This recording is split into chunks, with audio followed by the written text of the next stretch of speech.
Ayan. Hello everyone! Welcome po sa ating channel. This is Coach Jarrett. Good morning, good afternoon, good evening po sa inyong lahat. Maraming pong salamat sa inyo pong patuloy na pagsuporta sa ating channel. Please don't forget to subscribe dito po sa Coach Jarrett Live YouTube channel. Pa-follow po ang ating Facebook page, Pinasabat with Coach Jarrett. And huwag niyo rin po kakalimutan na i-follow ang ating Facebook group, Tambayan ng mga Cocheros. Naita ko yung mga post doon, may mga ano pala, may mga reports, may mga spam. Oh, pasensya na. Oo, di ko mabantayan eh. Kasi ang dami.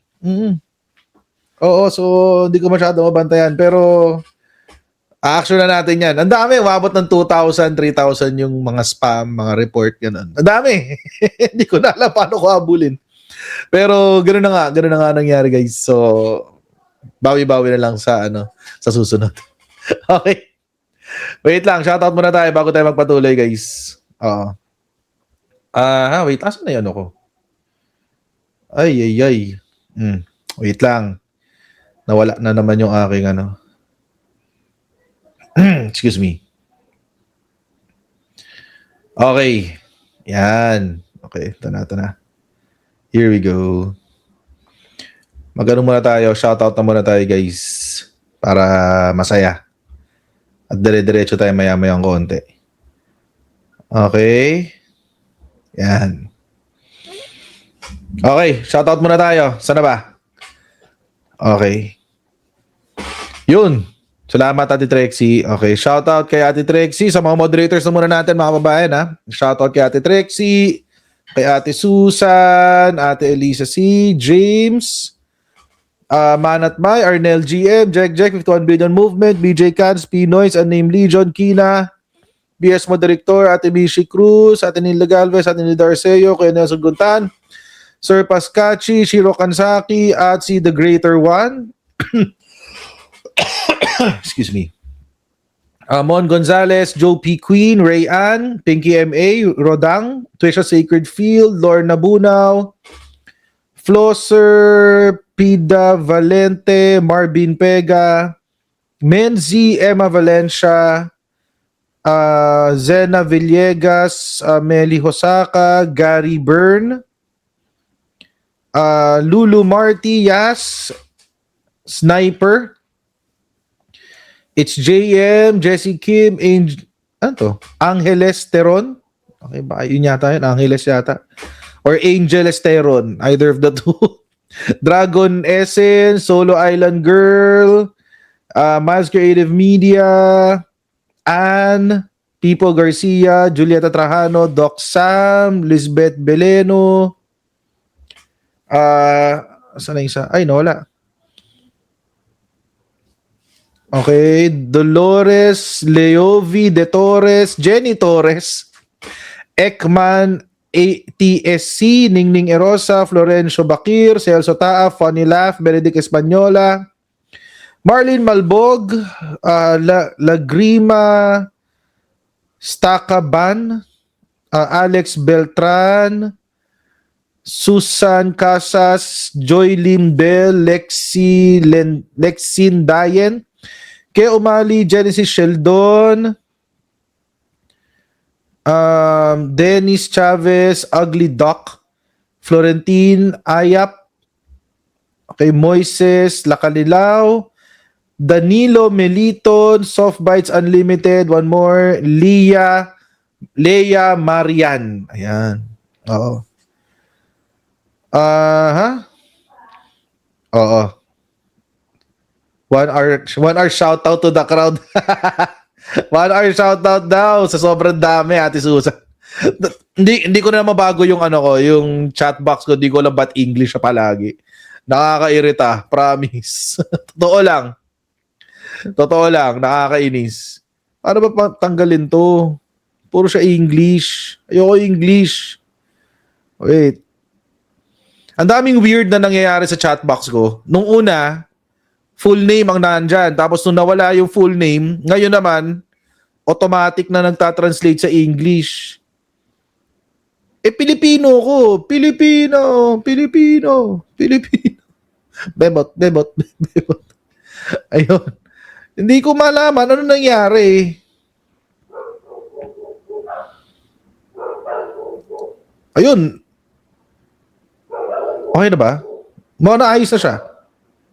Ayan, si Raymond. Shout out naman dyan, idol. O yun, mukhang naayos na.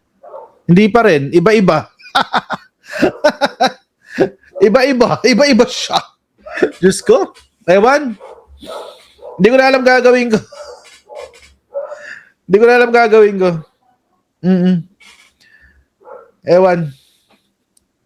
Yung iba Tagalog, yung iba hindi. So, ang weird. Siguro yung mga nasa abroad, yun yung nagtatranslate. Kasi yung iba, tulad nito, si Moises Lacanilaw, Tagalog. Tapos yung kasunod niya, si Twisha Sacred Field, nag-translate sa English. Ang weird. I don't know, hindi ko na alam. Kung ano nangyayari dito. Hindi ko na alam. Diyos ko. Anyway, hayaan na natin. Hayaan na natin, guys. Ayusin ko yan mamaya. Tinanggal ko na yung slow mode, ha.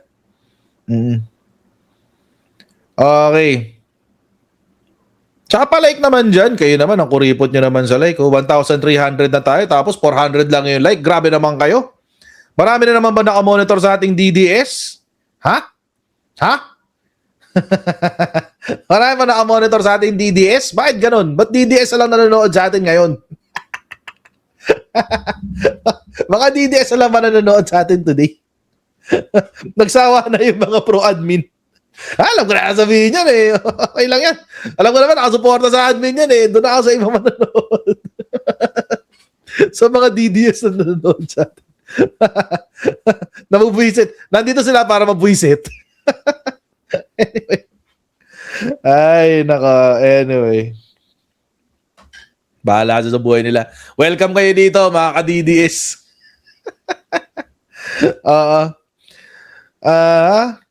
Welcome kayo dito mga ka-DDS. Huwag kayong mag-alala. Ay, nako. Okay. Topic tayo guys. Dalawa to. Medyo mahaba-haba. Pero okay lang naman. Kakayanin natin. Oo. Kasi may bagong nangyayari. Di ba kahapon, nag-Blue Ribbon hearing itong si Marcoleta, di ba? Blue Ribbon hearing. Kahapon. Daming sinabi. Tapang-tapangan ng lolo mo. Oo. Tapos pagdating ni, what's his name? Yung taga Palawan, yung congressman from Palawan. Pagdating niya, biglang lumayas eh. Oo, biglang umalis. As in, kakaupo lang. Biglang umalis si Marcoleta. My goodness. Akala ko ba kayo yung official? Si Alvarez, si Alvarez. Oo. Akala ko ba siya kayo yung official? Dumating lang yung taga House of Representatives, nag-aalisan kayo. Akala ba tatapang nyo? Oh, ba't hindi nyo maharap si Alvarez? Oh. My goodness. Ano ba naman yun? Nakita nyo yun? Pagkaupo ni Alvarez, biglang tumayo si Marcoleta, walk out. Oh, ay grabe. Akala ko ba bawal mag-walk out?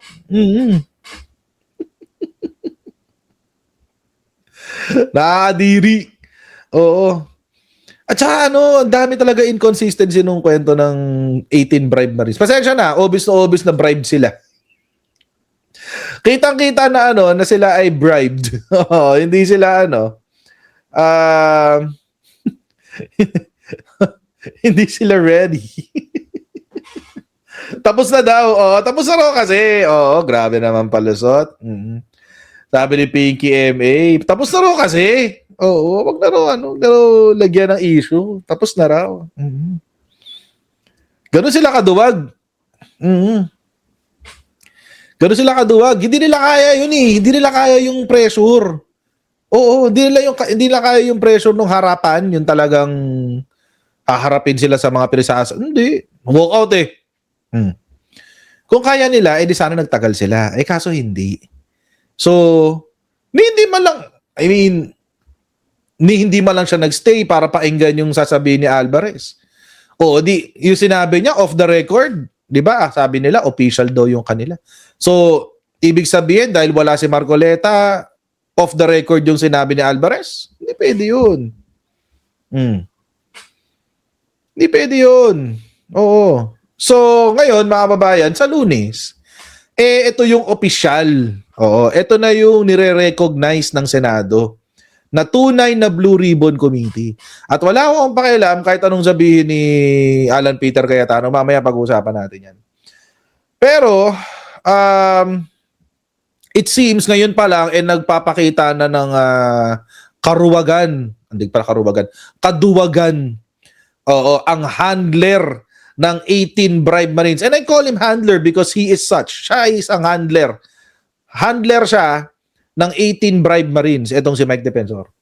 Okay, so mula ngayon, hindi ko na siya tatawagin congressman. Ang tawag ko sa kanya ay handler. Ang tawag ko sa kanya ngayon ay handler. Oo. Talent manager. Oo. Isa siyang OG Diaz. Isa siyang OG Diaz. Oo. Yan. Si pangalan na to? Si Mike Defensor.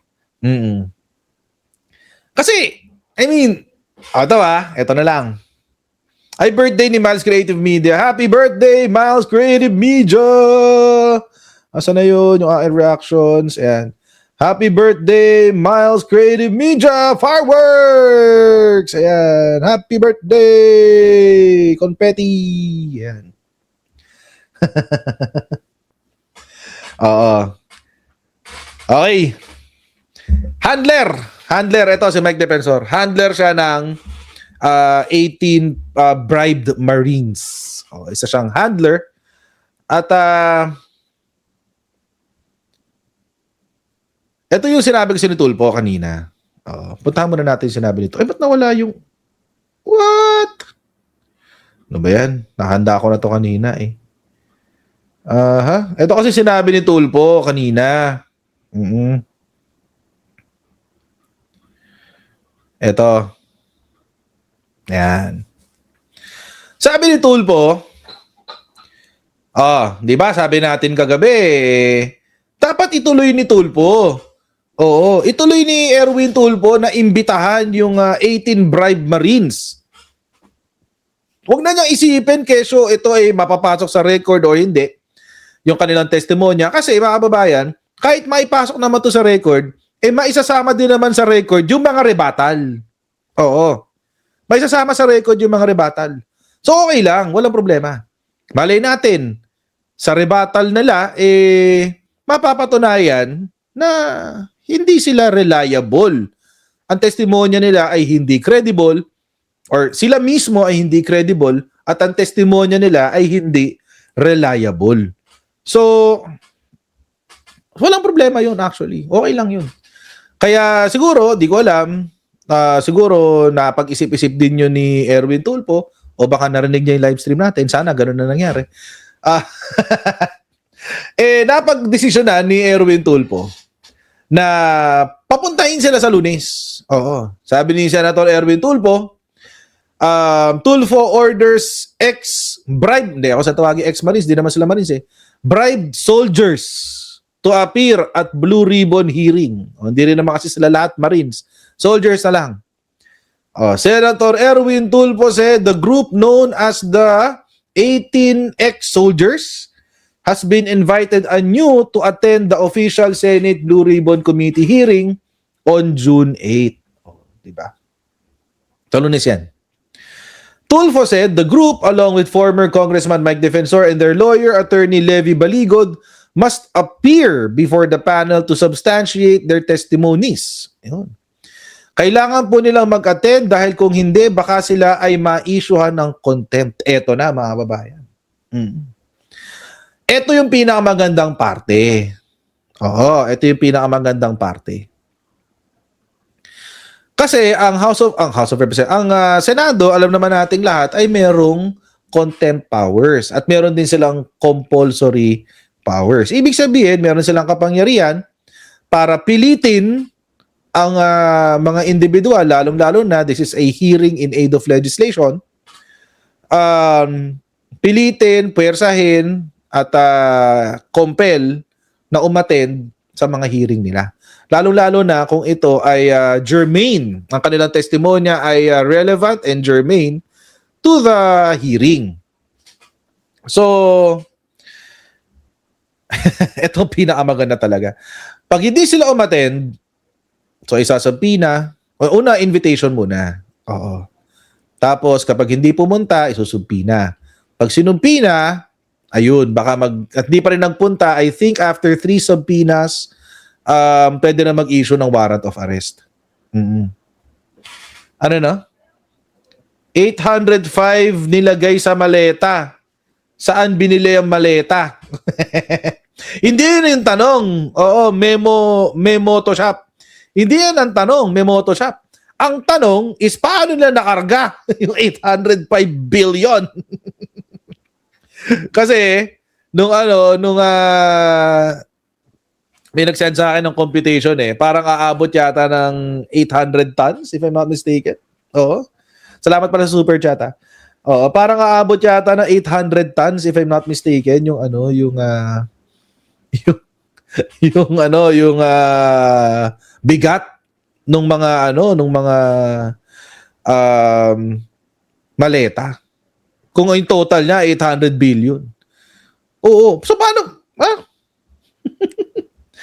Kasi 'di ba yung isang bill is ito, 1 bill is 1 gram, sabi, 'di ba? 1 bill is 1 gram. So tapos 1 bill is 1 gram So ilang kilo ngayon 'yun, yung 800 billion, 'di ba? So aabot ng tonelada 'yun. So paano? Paano ma-deliver? Tapos ilan lang sila? 18? How? Sabi nga ni Heart Evangelista, how? Di ba? Oo, so ayun. Anyway. Mamaya natin pag-usapan yung mathematics niyan. Alam niyo naman, mahina ako sa math. Okay. Game. So yun na nga. So ang maganda dito, may compulsive powers ang Senate. At sa compulsive powers nila, pwede nilang puwersahin itong 18 bribe Marines or bribe soldiers para umattend ng hearing. Tapos mababalitaan natin nagtatago sila bigla.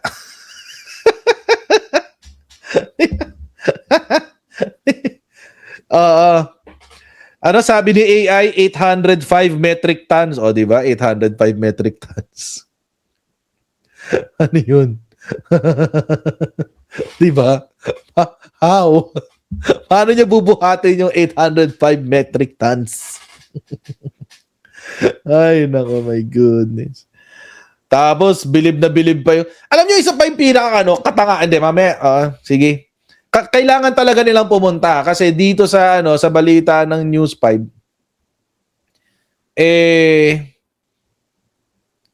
sinabi yung mga inconsistencies ng kanilang testimonya. Panoorin natin. Tinawag na forum lang at hindi illegal ni Senator Erwin Tulfo ang ginawang pagdinig kahapon sa flood control scandal. Bukod sa mga kinekwestyong pahayag ng 18 nagpakilalang bagman, wala raw otoridad magsagawa ng hearing ang Cayetano Block. Nagbabalik si Mean Los Baños. Flood Control Hearing 2.0.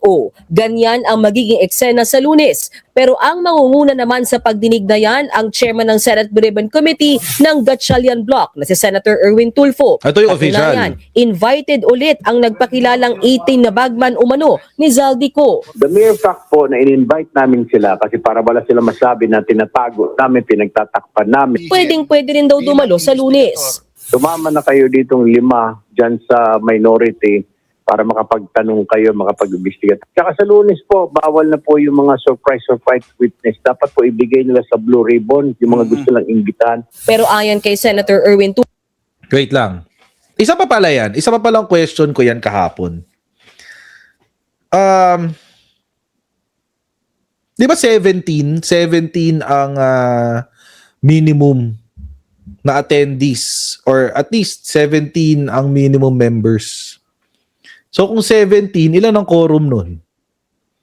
Ilan ang quorum nun? 8?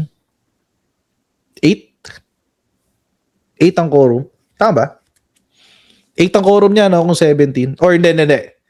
9. 9 ang quorum. Tama? 9 ang quorum. Oo, 9 ang quorum. So, kung 5 sila kahapon, paano sila nakapag-hearing? Hindi siya talaga official kasi they cannot conduct business.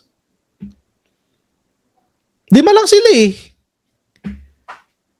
How can you conduct a business or how can the Senate conduct business kung kulang? Diba? Simple majority lang naman yan eh. So wala silang quorum, walang secretariat, walang kahit ano. Ano siya? Press con lang talaga. Binulong daw ng Diyos kay Petra.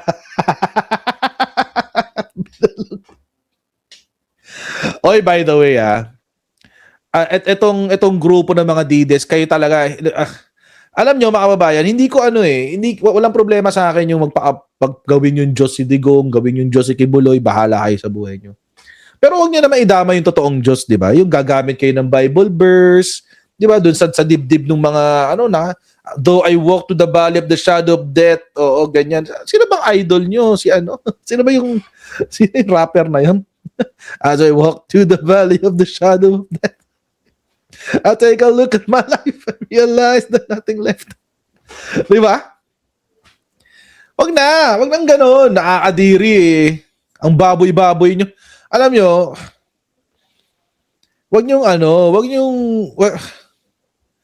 mamuliti ka kayo, walang problema.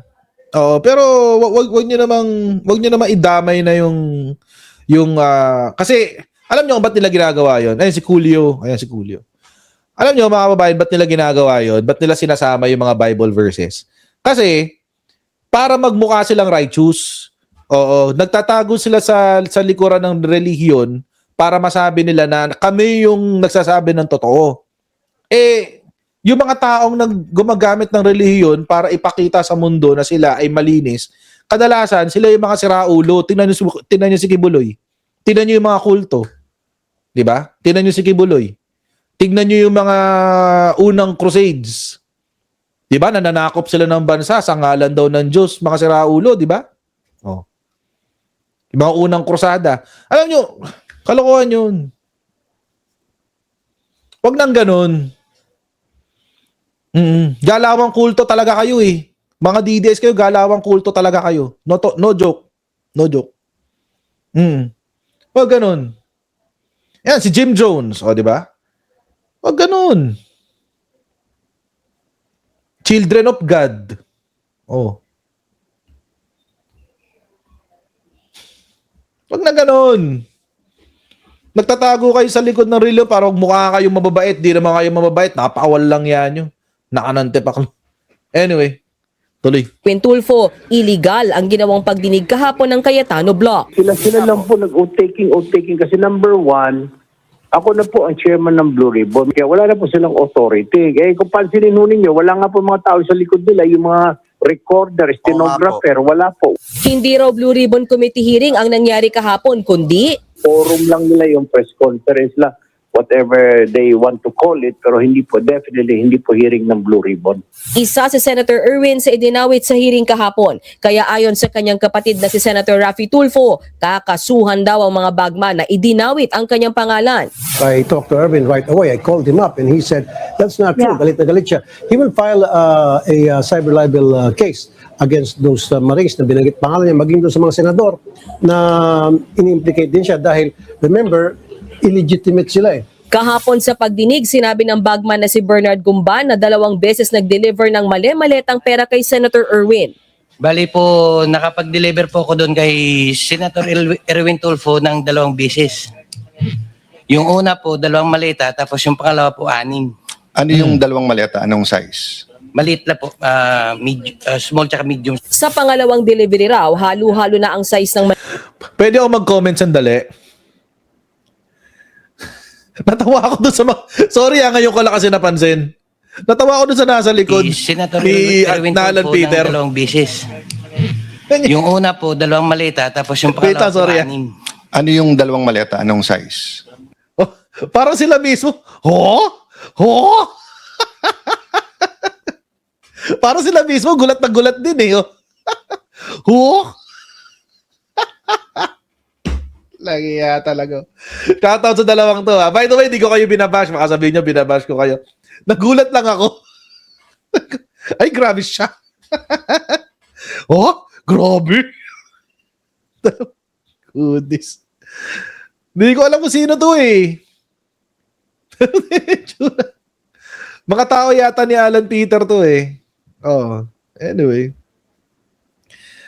Nakakatawa lang kasi. Una po, 2 maleta, tapos yung pangalawa po, 6. Ano yung 2 maleta? Anong size? Maliit lang po, small tsaka medium. Sa pangalawang delivery raw, halo-halo na ang size ng maleta. Pero kung pagbabasehan ng naunang affidavit ng bagman, nakasaad na 6 na medium size na maleta ang dineliver umano kay Nako, Tulfo. ayan na. Kaya banat Inconsistent ni Senator Erwin, Definitely, it's a lie, a blatant lie. Saan nanggaling yung sinasabi nila 1, 2, 3, 4, 5, whatever the maleta is. Wala naman akong flood control.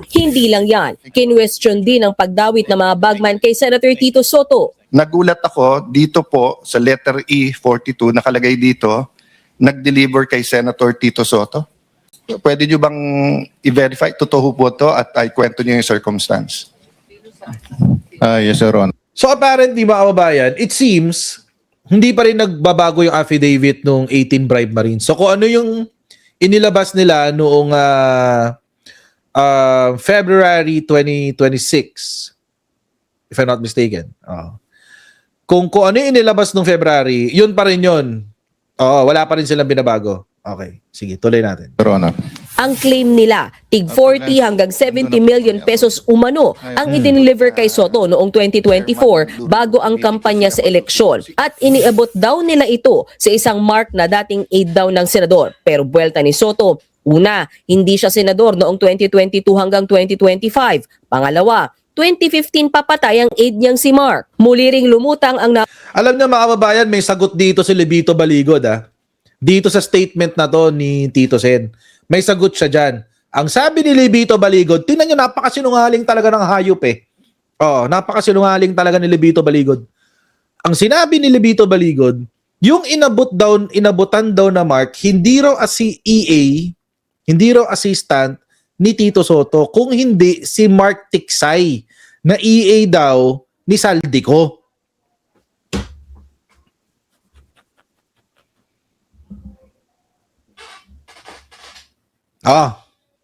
Sinungaling, di ba? Napakalino doon sa pinarinig kanina eh. Inabot daw kay Mark na EA ni Tito Soto.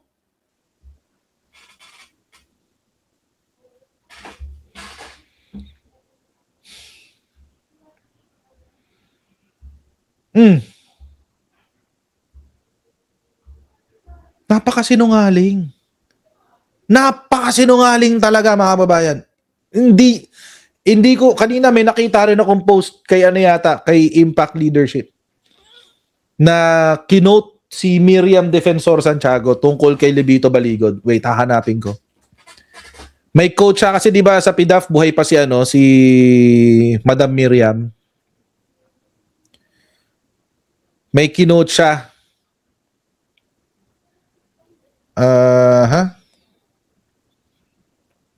Tungkol kay Baligod. Ito. Kay Impact Leadership nga. Babasahin ko sa inyo. Ito yung sinabi niya. Kung manonood kayo ng replay, pakipost nyo na lang. Ayan, yan yung sinabi. Ayan. Ayan. Sabi ni Miriam, scums. Scum talaga. Scums. Like Baligod and his conspirators think nothing of destroying my reputation. If there is any justice in this world, Baligod and his backers should be drawn, quartered, and their severed heads hung from the highest Rizal Park flagpoles. Kung pwede lang. It appears that Baligod, by his own admission, concocted the list and distributed it. Ito yung sinabi ni Miriam Defensor Santiago nung kinwestiyon niya yung authenticity ng listahan doon sa kay listahan ni Ben Hurluy doon sa PDAF scam. After lawyer Levito Baligod admitted that he had prepared the document. May history ka na pala, Baligod. May history ka na palang sinungaling ka. Nahuli ka na pala noon ni Miriam Defensor Santiago na nag-imbento ng listahan doon sa PDAP scam. Ang kapal ng mukha mo. Umulit ka pa ngayon.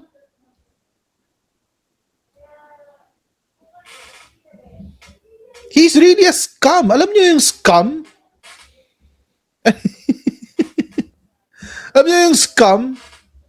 Yun parang latak. Latak ho yun. Latak. Or halimbawa, pa nagluluto kayo ng karne, bagong bili sa palengke, tapos niluto nyo, di ba? Merong kulay brown na lumulutang. Oo, yung brown na lumulutang, yung dumi. Yung dumi ng karne na tinatanggal natin kasi ang sama, madumi yun eh. Tinatanggal natin yun pag niluluto eh. Oo, yun, scam din ang tawag doon. Dumi. Pwede rin mga babayan. Ito, maganda, napakaganda example na to. Asa na yun? Yung kay Tyke. Ayan, yan. Ito. Yung dumi sa ilalim ng rim ng toilet bowl, yan, scam din yan. Oo. Yan ang scam. Dumi. Burak. Yan. Burak. Oo, yung dumi sa kanal. Yan. Yan ang scam. Ganyan ka, Levito Baligod. Legit. Tapos magtatago kayo sa Psalm 23? Ang titigas ng mga mukha nyo? Ang kakapal ng mga mukha nyo?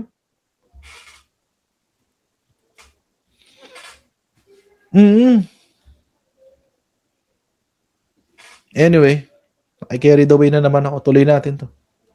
5. Pangalawa, 2015 papatay ang aide niyang si Mark. Muli ring lumutang ang naunang affidavit ng 18 Yan, witnesses oh. kung Diba? saan idinawit nila sa mga nakatanggap ng mali-maletang pera sina Senators Loren Legarda at Mark Villar na nooy DPWH Secretary. Pero hindi nabanggit sa pagdinig sina Villar at Legarda na bahagi ng Cayetano Block. Bago nga simula ng hearing, pinuri pa ni Legarda ang 18 bagman. Ako po'y makikinig sa ating mga bayani na nandito Yun, no? kayo. Nang Bayani! tanungin John Center Alan Peter Cayetano, Dun sa original affidavit nung mga dating sundalo, nandun din si Senator Loren daw at saka yung magkapatid na Villars. Ngayon ko lang nakita yung affidavit. I have Oh, ganyan ka ka-incompetent, Alan Peter Cayetano.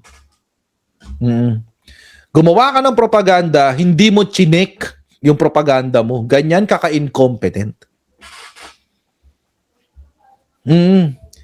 The incompetence of Alan Peter. Tapos you will claim to be the Senate President? You cannot even run a decent propaganda.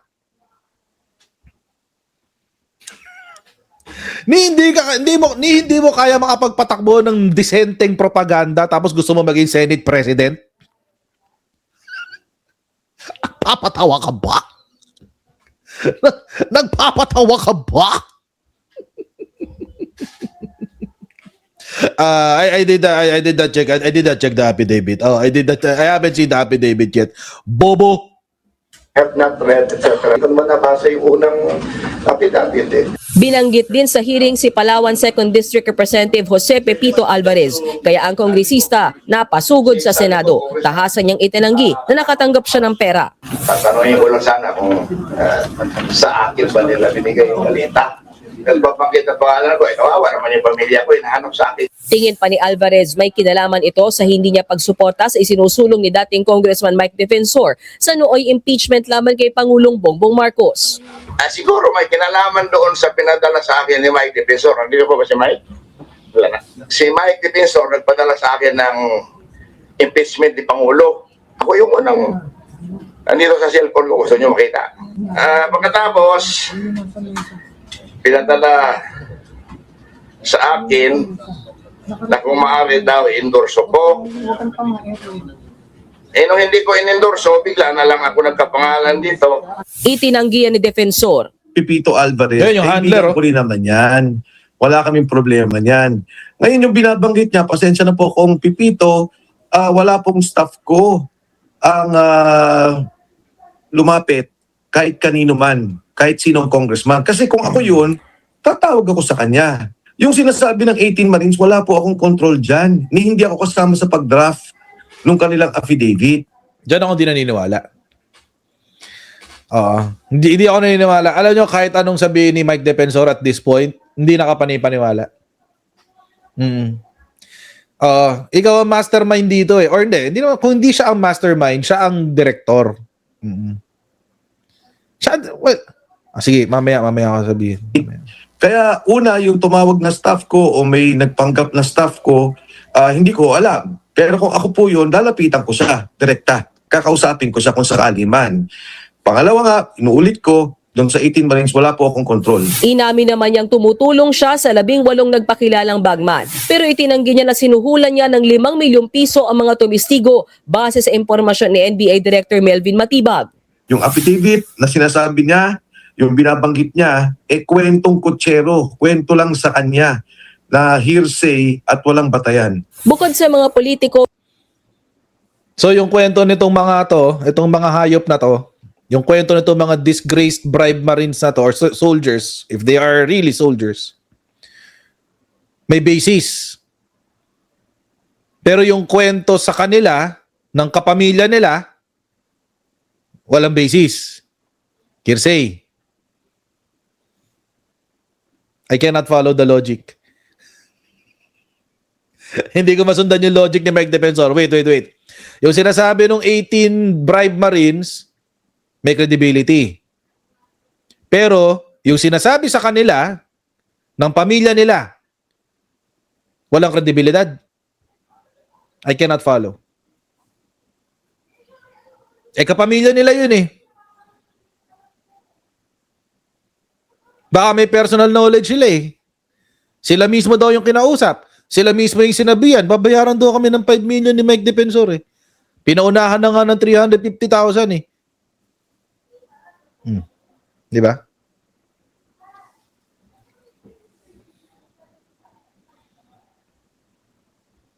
Nag-ooperate si Mike Defensor, palyado. No? Iko binanggit din na tumanggap ng pera mula kay Zaldico, ang founder ng Arnold Jansen Caniga Foundation na si Father Flaviano Villanueva. Ang sabi, hinatid nito ang pera sa mismong simbahan ni Father Villanueva sa may Mindanao Avenue sa Quezon City. Na si Father Flavi ay hinatiran ko ng pera doon sa Mindanao Ave. Isang sobre yun, sir.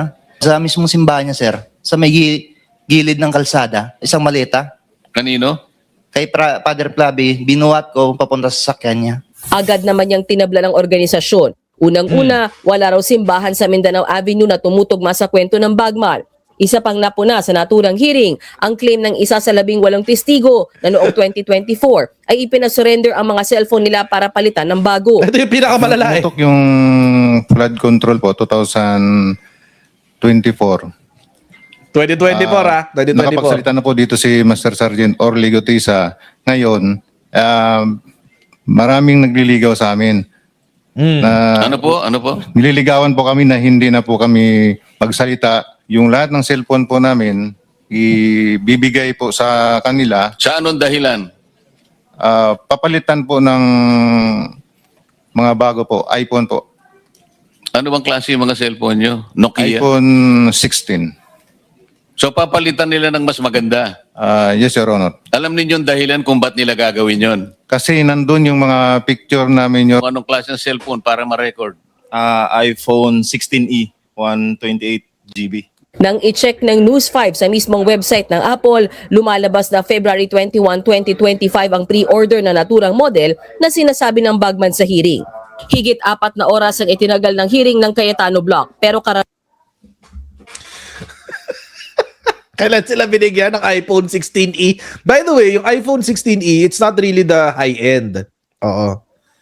Kasi, shoutout sa tita ko.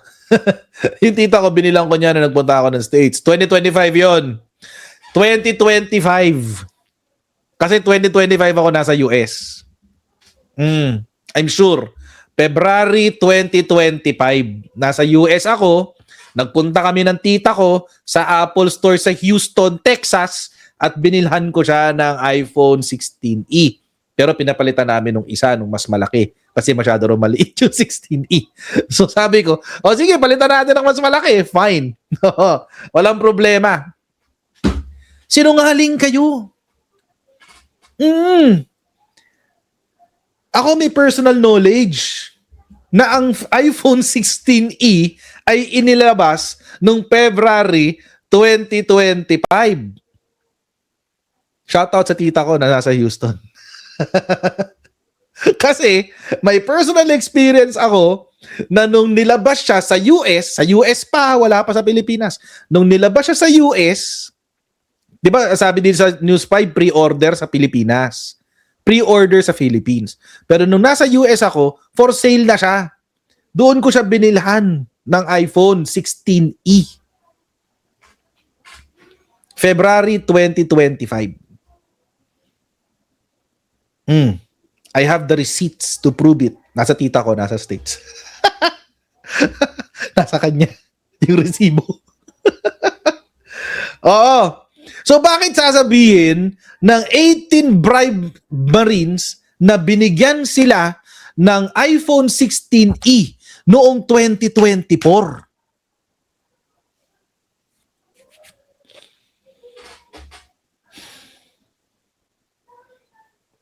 Wait a minute.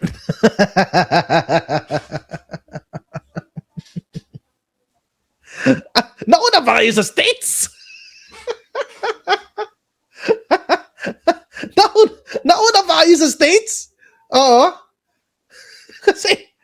Kasi yung tita ko nabilan ko 2025 eh. Nung bagong labas. Ang special naman tong 18 Peck Marines na to. Oo. Ang special nyo naman. Nauna pa kayo sa manufacturer. Baka sila yung pang beta test, no? Sila yung pang testing. Oh, sige, bigyan namin kayo.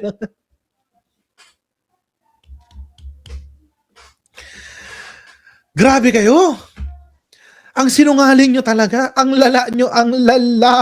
Oo, you're the goat. Ang lala.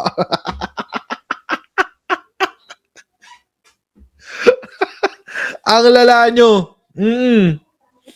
Direct daw from China factory. Direct from China factory. Speaking of Houston, namimiss ko na ang Houston. Parang gusto kong bumalik. Oo. Puntahan ko kaya. Tita, punta ako dyan na one of these days. Oo. Baka sila yung taga-testing, taga-QA. Ganon sila kahusay, guys. May contact sila kay Tim Cook. By the way, hindi na pala si Tim Cook ang CEO ng Apple. Iba na pala. Pero nung panahon na yun, si Tim Cook pa. May contact sila kay Tim Cook, no? Yung 18 bribe Marines. Nakakuha sila ng pang testing ng iPhone 16e. Ang lala.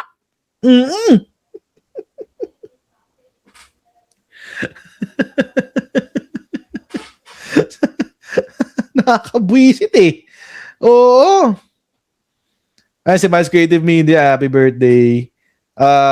Sabi ni pusang ina ka talaga. Time travelers. Meron na silang prototype. Ang lupit nga eh. Ang lupit talaga, promise. Iba kayo talaga. Oh, you're the beast. You're the beast among the rest. Ang tatanga ng mga DDS. Paniwala talaga sila dito. Alam nyo, tatawagan ko yung tita ko, sabihin ko sa kanya, padala niya sa akin yung resibo. Kahit picture lang nung resibo. Goodness. Para lang patunay ba? Anyway, tuloy natin. Karamihan ng mga pangalang binanggit ng 18 testigo, mariin nang itinanggi ang mga paratang at pinuna ang mga pabago-bagong salaysay ng mga testigo. Kabilang na dyan sina Congresswoman Laila de Lima, dating kongresistang si Franz Castro at dating Senator Antonio Trillanes na una nang nagkaso ng cyber libel sa 18 bagman umano ni Ko. Tinawag namang disgusting ni Senator Ping Lacson ang pagdawit sa kanya ni Senator Alan Peter Cayetano sa flood control scandal. Nagbabalita mula sa Frontline, may Anlo. Ngayon, mga kababayan, nare-realize nyo na kung bakit napakahalaga na itong 18 bribe Marines ay pumunta sa Lunes. Oo. Para mailagay nila on record etong kanilang katangahan.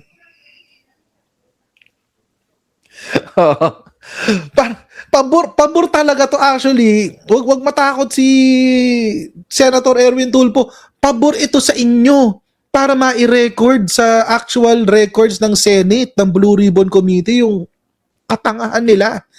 So that they can be perjured.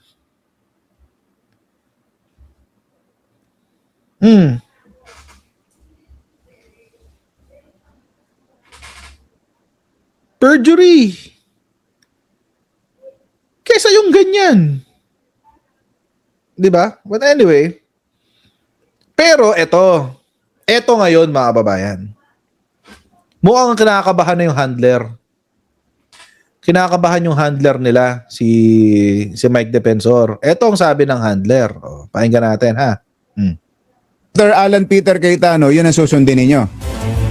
Oo, para lang hindi kami kumbaga hindi magipit sa gitna na parang inisnap namin o sabihin natatakot kami, but if this is the guidance of the Senate President na kinikilala naman din nila, di ba, ng kabila, dahil hindi naman sinabing Senate President si Win Gatchalian yun ang susundin namin. Hindi, ang Hindi raw sila pupunta sa Lunes. Dahil ang iintayin daw nila, quote-unquote, iintayin daw nila ang sasabihin ng Senate President. Correction! Walang Senate President ngayon ang Senate. No joke. Walang Senate President ngayon ang Senado. The position is vacant. Dahil wala pang na-elect na Senate President. Yan po ang status quo ha. Marami pong nagsasabi ng kapekean, fake news, tulad nito ni Mike Defensor. Nagsasabi siya ng fake news. Wala hong Senate President. Even Win Gatchalian will tell you he is not the Senate President. He is only there in an acting capacity. Bakit? Kasi sa konstitusyon natin, sinasabi, kailangan mo ng 13 bago ka makapaghalal ng Senate President. 13. 12 lang ang nandoon nung nagkaroon ng quorum. Pero, para magtanggal ng mga elective officers, walang nakasulat sa rules. Ang kailangan lang, simple majority of the members present. Magkaiba yun. Iba yung majority of all members. Iba rin yung simple majority of the members present. Ang members present ay 12. Anong simple majority ng 12? 7.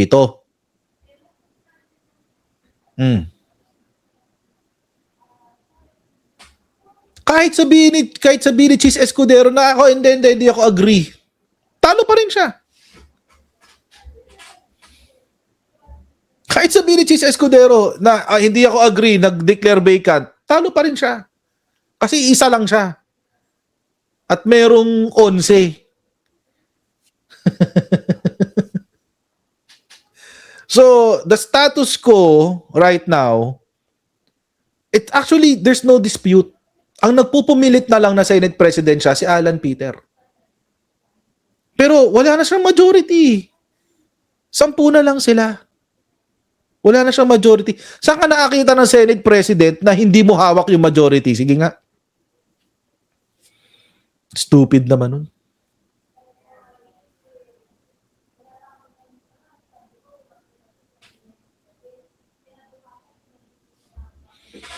So,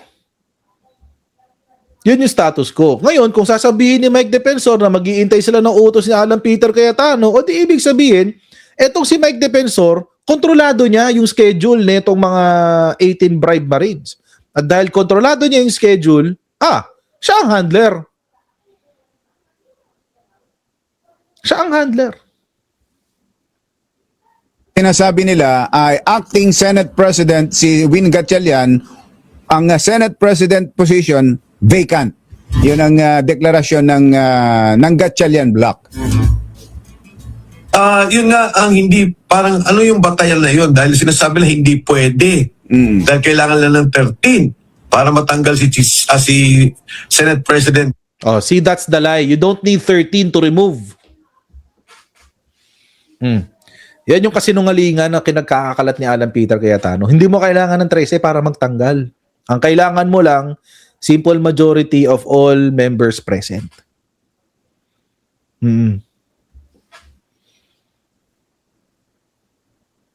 Sabi ni Ilocana, ma'am, Denmark. Yung isang Marines pinagtanggap ng asawa dahil maraming kabit. Kilala ko yung isa, talagang bayad mga Marines. Kilala daw niya yung isa. O, paano? Sino doon? Sino doon? Pakituro nga. Shoutout po sa inyo, ma'am. Or, hindi, mukhang sir. Kasi Denmark eh. Ah, hindi. Taga Denmark siya. Okay. Ilocana, ma'am, Denmark. Oh, ayan. Salamat sa super chat. Ayun. Ayun na nga. Going back. Saan ba ako? Nawala tuloy ako. Ayun. So, mukhang, yun yung kasinungalingan doon. You don't need 13 to remove. You need 13 to elect. Baliktad ha? Baliktad ho, baliktad. Hindi mo kailangan ng 13 para magtanggal. Kailangan mo ng 13 para magluklok. Para magtanggal, simple majority lang ng mga miyembro na present doon sa hearing. Yun lang. Tuloy. President Alan Cayetano. O di ibig sabihin, Senate President pa rin si Alan Cayetano. Kung sinasabi lang hindi nila nakuha yung 13. At kung gano'n, siya ang dapat sundin na namin at bigyan ng tanungin at humingi ng guidance. Tanga. So pag kung sabihin ni Tanga-tanga mo, Mike Defensor. May pera ka pang abogado pero niyan di mo inalam. Ano ka ba? Hasmin Salcedo, correction coach, 18 Military Boys. Di ba pwede bribed? Salamat sa super chat. Oo. Tuloy natin. ni Senator Cayetano na wag kayong umattend dyan dahil bogus yung committee ni Erwin Tulfo na yan. Naka-attend na kayo ng tunay na committee hearing nung kahapon. So hindi na-attend ang 18 Marines sa Lunes. Yes. Susundan namin ang guidance ni Senator Alan Peter Cayetano. Kung ano man yung kanyang guidance tungkol dyan. Ngayon, kung sabihin nila Senator Cayetano, sige, kahit na hindi Blue Ribbon Committee, isang hearing lang. Pupunta kami, pumunta kayo, pumunta lahat. Maganda rin yan. Para magkaroon talaga ng showdown sa Lunes doon sa mga binabanggit ng mga Marines. Ayan. Kung talagang gusto niyo ng showdown, ba't di kayo pumunta? Ba't kayo naghihintay ng utos? Di ba? Ba't kayo naghihintay ng utos? Bakit kailangan ng utos? Ano ba kayo? Aso ba kayo ni Cayetano? Chuchu kayo ni Cayetano? Oo. Siya ba nagpapakain sa inyo? Don't bite the hand that feeds you? Ganon? Baliw.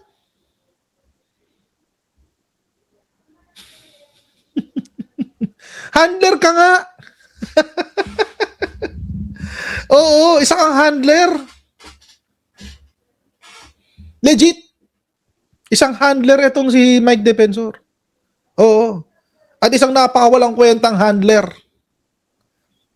Wala, pangit kang talent manager. Mawawala ng racket sa iyo yung mga inahawakan mo. Hindi ka marunong humanap ng racket. Bugaw ba, bugaw? Sabi ni Mr. Q, bugaw daw. Ay, hindi ko sinabi yan, ha? Ikaw nagsabi dyan, bugaw, ha? Mr. Q, ikaw nagsabing bugaw siya. Oo. Tsaka to si Raven, si Raven, ayan, ako nagbabasa lang ako ng comments, ha? Bugaw ka daw, Mike Defensor, bugaw. Bugaw ka daw, bugaw. Papasan daw, papasan. Hosto pala. Hosto. Anyway. Boy Aquarium. Oo nga naman. Artigel. Oo. Boy Aquarium nga naman. May punto ka dyan. Why not? Mapapasan nga naman. Pero mga kababayan, ulitin lang natin ha, i-reinforce lang natin yung sinabi ni yung kamalian. Oo. Unang-una, sinabi na ng IBP na valid at lawful yung quorum na ginawa noong nakaraan, June 3. Oo.